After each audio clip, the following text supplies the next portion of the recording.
아리조나 코리아 포스트에서 제공해드리는 2025년 8월 15일 금요일 아리조나 주요 뉴스를 전해드리겠습니다. 첫 소식입니다. 애리조나 경제보안국 DES의 인력 감축 이후에 실업수당 청구 처리가 좀 지연되면서요.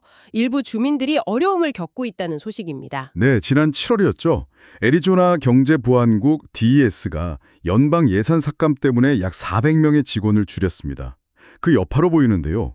메사시에 거주하는 리사 씨 같은 일부 주민들이 몇 주 동안 실업수당 청구 관련해서 문의를 해도 답변을 받지 못하고 있다고 합니다. 전화 연결도 잘 안 되고요. DES 측에서는 처리 부서의 업무가 지연되고 있다는 점은 인정하는 이메일을 보냈다고 하는데요. 그런데 정확히 언제 처리가 완료될지는 밝히지 않았습니다. 피해 사례도 있다고요? 네, 그렇습니다. 6월에 해고된 리사 씨는 현재 저축으로 생활하고 있다면서 이건 옳지 않다 이렇게 토로했고요. 또 티파니 칼데론 씨의 경우엔 퀸크릭의 부모님 댁으로 이사를 해야 할 정도였다고 합니다. 생활비나 공과금, 심지어 차량 보험료까지 내기 어렵다고 호소했는데요. DES 옴부즈맨 사무실에 연락을 했는데도 48시간 안에 응답해주겠다는 약속을 지키지 않았다고 밝혔습니다. 청구 건수 자체는 계속 접수되고 있는 거죠? 네, DES 실업수당 청구 추적기를 보면요. 8월 2일 마감된 주간에 신규 청구 건수가 3,500건 이상이었고요. 지속 청구 건수는 34,000건 이상으로 꾸준히 접수는 되고 있습니다. 다만 DES는 이 문제에 대한 언론의 질의에는 아직 답변하지 않고 있는 상황입니다. 알겠습니다. 다음은 웨스트밸리 지역 교통 관련 소식입니다. 이 지역의 만성적인 교통체증을 해소하기 위해서 새로운 고속도로 건설이 추진되고 있습니다. 네, 웨스트밸리 지역이 아시다시피 굉장히 빠르게 성장하고 있지 않습니까? 그래서 I-10 고속도로 정체가 아주 심각한 수준인데요. 이에 대한 대안으로 SR30, 그러니까 스테이트 루트 30 고속도로 건설 계획이 진행 중입니다. 이 고속도로는 I-10 남쪽을 따라서요. 버가이의 85번 도로에서 시작해서 피닉스 I-17의 듀랑고 커브 구간까지 이어지게 됩니다. 교통량 분산 효과를 기대하는 거군요. 네, 맞습니다. 메리코파 정부협회, MAG에서는요. 이 도로가 I-10의 교통량을 분산시킬 것으로 기대하고 있습니다. 2050년까지는 하루 27만 대 정도의 차량이 이용할 것으로 예상되는 I-10의 부담을 덜어준다는 거죠. 그래서 버가이, 구디어, 에번데일, 톨러슨 같은 웨스트밸리 주요 도시들의 교통난 해소에 도움이 될 거란 전망입니다. 계획이 상당히 오래전부터 있었던 걸로 아는데요. 진행 상황은 어떻습니까? 네, 이게 20년 이상 계획된 사업인데요. 단계적으로 건설될 예정입니다. 일단 가장 복잡하고 또 비용이 많이 드는 중앙 구간, 그러니까 동쪽 루프 202와 서쪽 루프 3034 사이 구간의 공사가 먼저 시작될 가능성이 높습니다. 첫 단계 공사는 빠르면 2026년 7월 1일 이후에 시작될 수 있고요. 중앙 구간의 완공 목표 시점은 2035년입니다. 85번 도로와 I-17을 연결하는 동쪽하고 서쪽 구간의 구체적인 건설 일정은 아직 정해지지 않았습니다. 일부 운전자들은 인터뷰에서 새 고속도로 건설에 대한 기대감을 나타내기도 했습니다. 이러다 머리 더 빠지겠네. 주택 매매와 달리 사업체 매매는 훨씬 더 복잡합니다. 저희가 사장님의 소중한 사업처의 가치를 지켜드리겠습니다.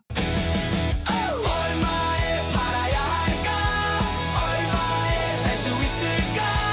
정답은 바로 여기. 가치를 아는 전문가 볼박 부동산. 어이. 네, 다음 소식입니다. 피닉스 서부 교외에 있는 두 도시가 미국에서 은퇴 인구가 가장 빠르게 증가하는 지역으로 꼽혔습니다. 네, 금융정보 웹사이트죠. 고뱅킹 레이스에서 미국 50대 급성장 은퇴 핫스팟 2025 순위를 발표했는데요. 여기서 구디어가 전국 2위를 차지했습니다. 2018년부터 2023년까지, 그러니까 5년 동안 구디어의 65세 이상 인구가 무려 54.12% 증가했습니다.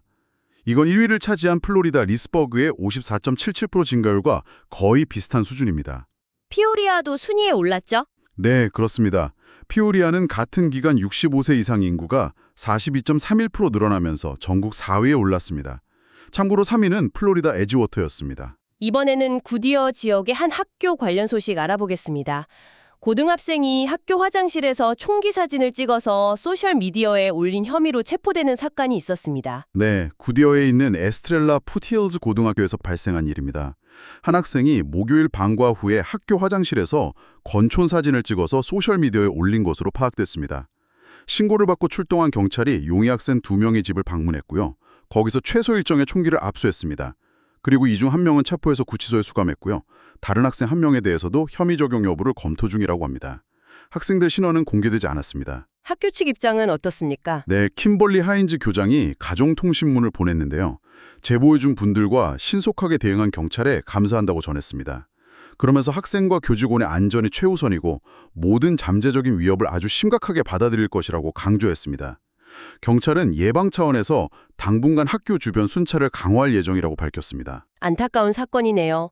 네, 마지막으로 애리조나 지역 날씨 알아보겠습니다. 밤사이에 폭풍우가 몰아쳤는데 오늘도 비 소식이 있다고요. 네, 그렇습니다. 밤사이에 내린 폭풍우 때문에 피닉스 메트로 주역 곳곳에서 도로 침수가 발생했습니다. 일부 도로변이 물에 잠기기도 했고요. I-17 해피밸리 로드 인근에서는 약 2피트, 그러니까 60cm 정도 깊이의 침수 관련 사고도 보고됐습니다. 스카치데일에서는 강한 바람에 팔로베르데 나무가 쓰러지기도 했습니다. 비는 얼마나 온 겁니까? 대부분 지역에서 0.1인치에서 0.5인치 정도의 비가 내렸고요. 노스스카치데일이나 파라다이스밸리, 또 메리코파 남부 같은 일부 지역에서는 1인치 이상의 많은 비가 기록되기도 했습니다. 다만 피닉스 스카이 하버 공항에서는 지난 7월 2일에 0.16인치가 기록된 이후로는 아직 측정된 비는 없습니다. 오늘 날씨는 어떻게 예상됩니까? 네, 국립기상청 NWS의 맷 살레르노 예보관에 따르면요. 밤새 내린 폭풍우는 오전에 북동쪽으로 이동하겠고요. 그 후에 오후와 저녁에 피닉스 지역에 다시 뇌우가 발생할 가능성이 50% 정도 있다고 예보했습니다. 주말 동안에는 날씨가 좀 건조해지겠지만 고지대를 중심으로는 국지적인 폭풍 가능성이 남아있겠습니다. 기온은 주말까지는 평년 수준을 유지하다가요. 다음 주 중반쯤에는 화씨 110도, 섭씨로는 약 43도까지 오를 것으로 예상됩니다.